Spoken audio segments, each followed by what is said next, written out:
Bismillahirrahmanirrahim. Assalamualaikum warahmatullahi wabarakatuh. Alhamdulillahi rabbil alamin, alladzi ja'ala Ramadan syahru siyam wa syahrul qiyam. Wassalatu wassalamu ala asrafil anbiya'i mursalin wa ala alihi wa ashabihi ajmain.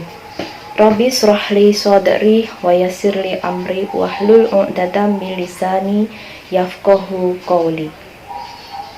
Sahabat Kisra yang dirahmati Allah, alhamdulillah di sore hari ini, di bulan yang mulia ini, di bulan Ramadan, kita dipertemukan di majelis Kisra, di majelis ilmu yang bersama-sama berniat ingin mencari ilmu.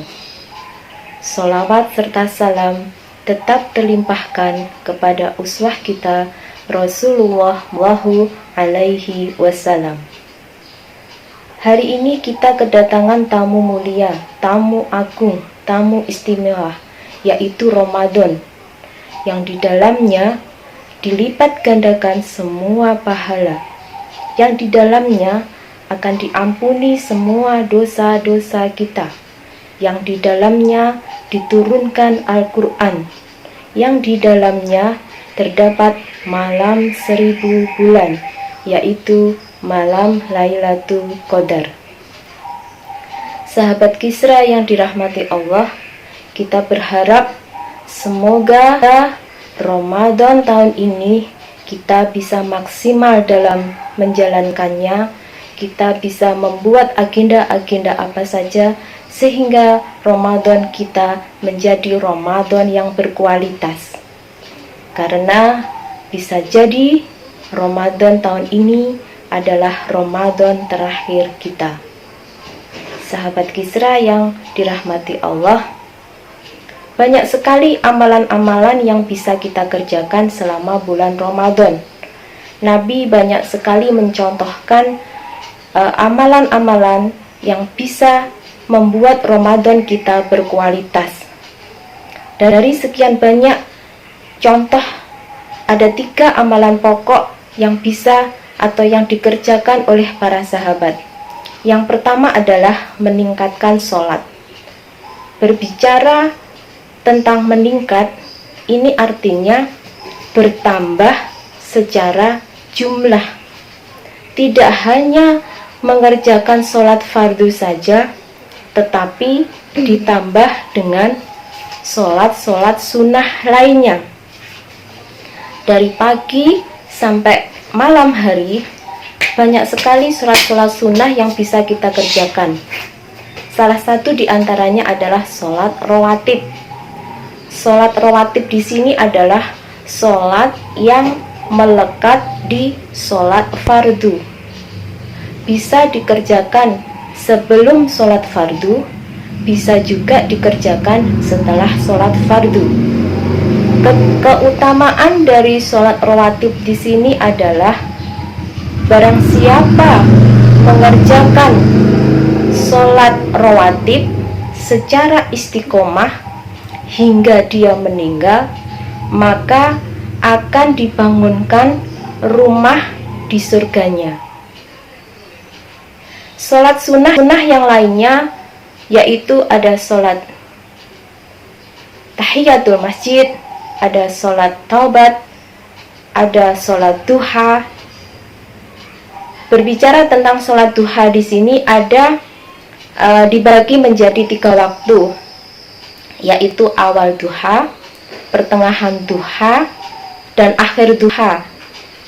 Awal duha itu dihitung 1,5 jam setelah datangnya sholat subuh. Misal sholat subuh itu di pukul 4:30, maka awal duha itu datang pukul 6, atau yang disebut dengan sholat syuruk. Sholat syuruk ini pahalanya senilai dengan pelaksanaan ibadah haji atau umroh. Bukan berarti dianggap sudah melaksanakan haji dan umroh ya, tetapi pahalanya senilai dengan ibadah haji dan umroh. Dikerjakan sebanyak 2 rakaat. Yang kedua, waktu pertengahan duha. Pertengahan duha ini sekitar pukul 8-9. Keutamaan dari pertengahan waktu sholat duha di sini adalah pengganti dari zikir semua anggota tubuh kita. Mata kita berzikir, telinga kita berzikir, mulut kita, kaki kita, tangan kita, semua berzikir. Itu akan tergantikan dengan sholat duha di pertengahan ini. Keutamaan yang kedua adalah menghambat atau mencegah datangnya musibah pada diri kita. Yang ketiga adalah akhir duha. Akhir duha itu sekitar pukul 10-11 menjelang datangnya sholat duhur. Keutamaan dari akhir duha di sini adalah mendatangkan rizki dari pintu yang tidak kita duga dengan izin Allah, dengan ridhonya Allah, setelah kita berikhtiar secara maksimal. Keutamaan pokok yang kedua adalah setelah meningkatkan sholat adalah berinteraksi dengan Al-Quran.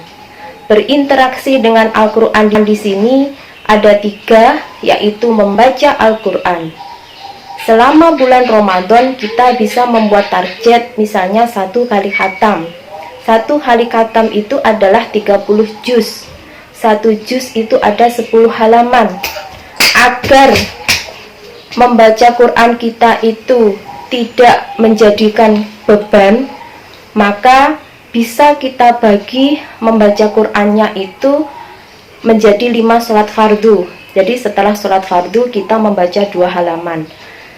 Insya Allah nanti di akhir Ramadan kita bisa khatam 1 kali. Berinteraksi Quran yang kedua yaitu dengan cara belajar tafsir Quran.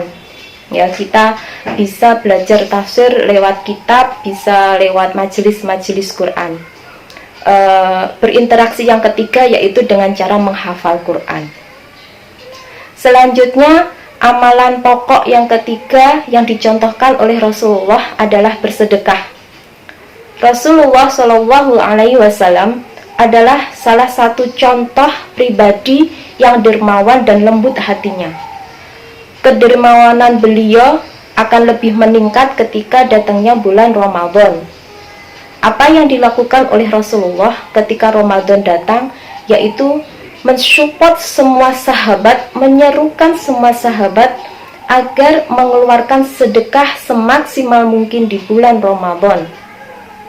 Misalnya kita mampu 30.000 sehari 1.000, tidak masalah. Yang penting kita sudah berniat untuk bersedekah. Bersedekah di sini tidak hanya berupa uang, tapi bisa juga berupa makanan. Mungkin itu saja sahabat Kisra, beberapa agenda atau amalan-amalan yang bisa dilakukan agar Ramadan kita menjadi Ramadan yang berkualitas. Yang harapannya semoga nanti di akhir Ramadan kita itu bisa menjadikan pribadi yang bertakwa, pribadi yang berubah menjadi lebih baik lagi. Terakhir untuk sahabat Kisra ada pantun, ketika bikin kolak pisang jangan lupa santan dan gula. Buat sahabat Kisra tersayang, selamat berbuka puasa. Billahi taufik wal hidayah, waridho wa inayah. Wassalamualaikum warahmatullahi wabarakatuh.